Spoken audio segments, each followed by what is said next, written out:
আমি তোমাকে এতটাই বিশ্বাস করেছিলাম যে তোমাকে তোমার মতো চলতে দিয়েছিলাম, কোনো প্রশ্ন করিনি, কোনো সন্দেহ রাখিনি। কারণ ভেবেছিলাম তুমি আলাদা, তুমি আর পাঁচজনের মতো নও। ভেবেছিলাম তুমি কখনোই আমার বিশ্বাস ভাঙবে না। তোমার নামে অন্য কারোর মুখে খারাপ কিছু শুনলেও আমি বিশ্বাস করিনি, কারণ আমার কাছে তোমার প্রতি বিশ্বাসটা ছিল ভালোবাসার মতোই পবিত্র।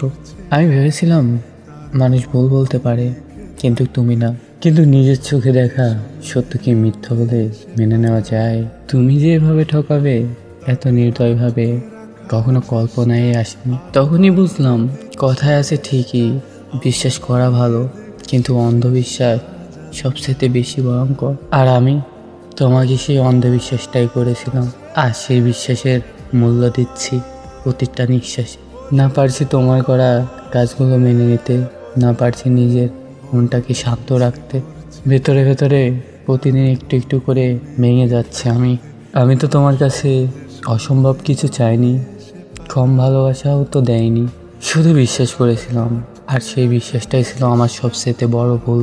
যে মানুষটাকে নিজের সবটুকু দিয়ে ভালোবেসেছিলাম, সে মানুষটাই শিখিয়ে দিল ভালোবাসা থাকলেই সব ঠিক থাকে না। বিশ্বাস ভাঙলে মানুষটা বেঁচে থাকে, কিন্তু ভেতরে ভেতরে শেষ হয়ে যায়।